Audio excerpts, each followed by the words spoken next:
নিজের হাতে আজকে কিছু শুকনো খাবার বানালাম।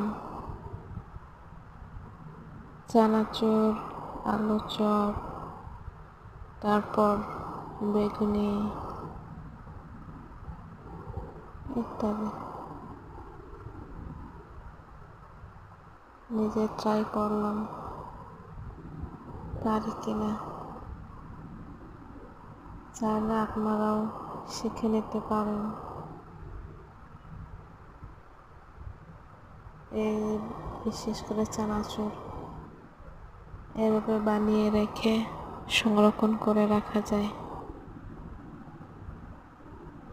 এভাবে বানিয়ে রেখে বমি ভরে দিলে 2-3 মাস রেখে খাইতে পারবেন।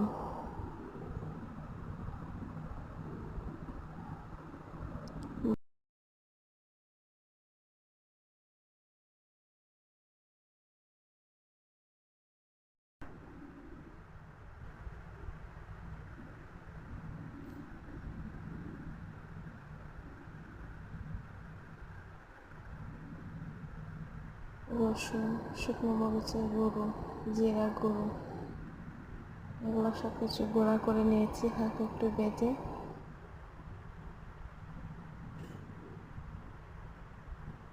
এগুলো সব চানাচুরের সাথে মিক্স করা হবে।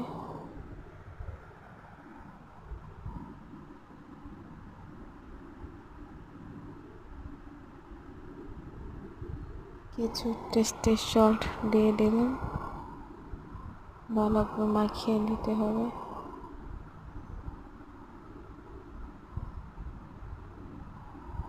কিছু লবণ,